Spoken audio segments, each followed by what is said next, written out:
Welcome in to New England Patriots Today by Chat Sports. Tyler Jones here with you. Thanks for joining us. The 2023 NFL Draft is in the books. That means it is grade check time. We'll run through all the Patriots picks, and then at the very end, I'll give my final grade for what the Patriots did. They started out with a bang, going with Christian Gonzalez, trading down to 17, still getting arguably the best corner in this draft, even with trading down.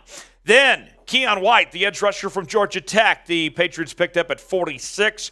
Really good value for a guy that a lot of people had a first-round grade on. Then at 76, this was a little bit of a head-scratcher there as they went with Marte Mapu, the safety from Sacramento State. And then another head-scratcher again, 107, Jake Andrews, center from Troy, who our own Tom Downey did not have very high grades on as far as that goes. And then if you wanted to talk more of head-scratchers, a kicker. Yes, a kicker. Chad Ryland from Maryland at 112. I have a personal rule, no kickers, no punters should ever be drafted. That's what UDFAs are for. So I was very disappointed, but it doesn't stop there. Sidy Sow, the offensive guard from Eastern Michigan, picked at 117. Atonio Mafi, the offensive guard from UCLA, at 144. And then at wide receiver in the 6th round, I liked this pick, though, at 187. Kayshon Boutte from LSU was still around at this point. Good pick there. And then a punter. Yes, a punter. Bryce Baringer. I mean, he's a good punter at least, but I don't know how much that makes things better. From Michigan State at 192. Demario Douglas, wide receiver from Liberty at 210. Ameer Speed. It's a great name. I mean, your name is Speed, and you're a corner from Michigan State. That alone makes that a good pick. And they wrapped up things with Isaiah Bolden, safety from Jackson State, the first HBCU player to come off the board. What was your favorite pick of this draft? Let me know in the comment section. I know it's the easy thing to say, but to trade down and still get Christian Gonzalez, I like that. That's my favorite pick. Tell me what your favorite pick in the comment section below was, and we'll recap all these picks here. So let's start with Christian Gonzalez here. I really like Christian Gonzalez. I would have been fine with him at 14. And the fact you traded down, you got some value, and you still got him there at that spot, and it fills a need at corner. Now you got a running mate for Jonathan Jones on the opposite side at corner here. That's a win. And with some of the head-scratchers in this draft, this is kind of the saving grace of sorts is what you did with this pick to start out things with a Christian Gonzalez. 4 interceptions, 7 passes defended, 51 tackles. Christian Gonzalez is that dude. This is a phenomenal pick. A+ to start off the draft with going with Gonzalez at 17. Keion White, the edge rusher from Georgia Tech. I understand that edge rusher wasn't one of the higher priorities of needs for the Patriots. We talked about all week going into this draft. It was about what? Offensive tackle. It was about corner. It was about wide receiver. And you go edge? Well, Keion White was a nice value, considering where he was still at this point.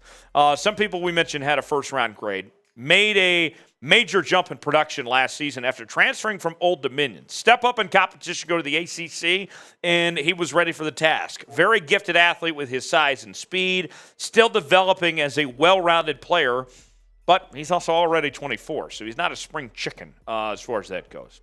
Marte Mapu from Sacramento State, the safety. And I understand as you may not know much about him as he came from the FCS level. He's got a bit of a learning curve, but there's some raw talent that Bill Belichick and others seem to really like about him that he brings to the table.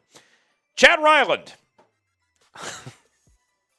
I'm trying to laugh through the pain of taking a kicker in the 4th round.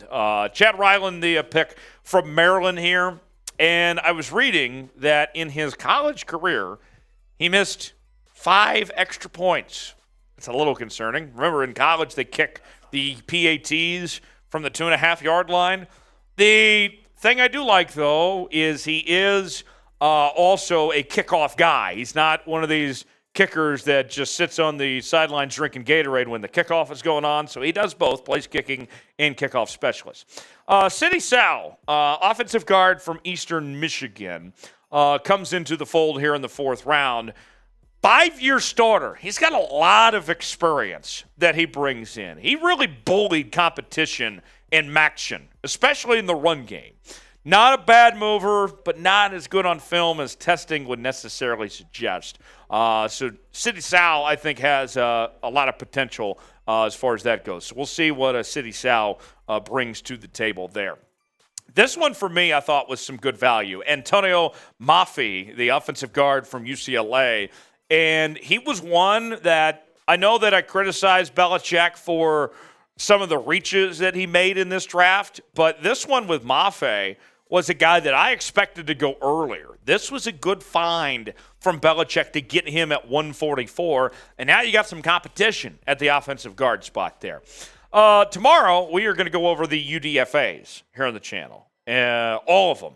We'll break them down and tell you who the Patriots sign and who's got a shot to potentially make the 53-man roster. We've seen the Patriots have had decent success over the years when it comes to guys that they find on the UDFA front. So we'll let you know who they are, tell you all about them. Subscribe to the channel so you can be the first to know about the UDFAs coming up on tomorrow's show.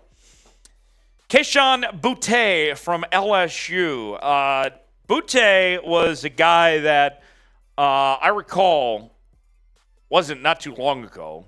There was discussions about his future and what he could bring to the table higher than a 6th-round pick. And then last year was a little disappointing, right? 48 catches, 538 yards, 2 touchdowns. Kayshon Boutte has the talent, but he's got to put it all together. And I think this Patriots receiving room is better than maybe what the outside thinks. And so while they didn't go with a high pick at the wide receiver spot, Belichick and company have done a good job of finding receivers in later rounds in the past. Bryce Baringer, punter out of Michigan State. I hated the idea of drafting a punter, let alone a kicker, to begin with. But I will say he is arguably the best punter in this entire draft. So at least you got a good one as far as that goes. Demario Douglas from Liberty, very fast, got a lot of speed that he brings, raw speed and athleticism. Ameer Speed. You want to talk about speed. Ameer Speed at corner. Now you got a couple different options at the corner position, so that helps. And then Isaiah Bolden from Jackson State. Played under Dion there at Jackson State, and a very good athlete. I think that it was one of those deals with him where because his level of competition kind of hurt him a bit there, falling to the 7th round. His grade probably should have been higher than what it was, and good value there in the 7th round. So I look back at this draft. The Christian Gonzalez one was great, but there was some just straight-up misses in this draft. I got my grade here in a second. Want to hear yours first. Let me know in the comments section, A, B, C, D, or F, how you'd grade the draft. I'm going C- here, okay? I understand some of you that I might be a tough critic, but you spent not 1 but 2 picks on special teamers. And you reached on at least 2, maybe 3 picks in this draft as well. Christian Gonzalez and Keion White are the saving graces here. I would have liked to seen a receiver earlier in the draft, but Belichick's got some confidence in that receiving room, obviously. C- is what I go with. So more tomorrow. Stay tuned to the channel as we'll be talking about what the Patriots do with these UDFAs. We got you covered. Thanks for joining us.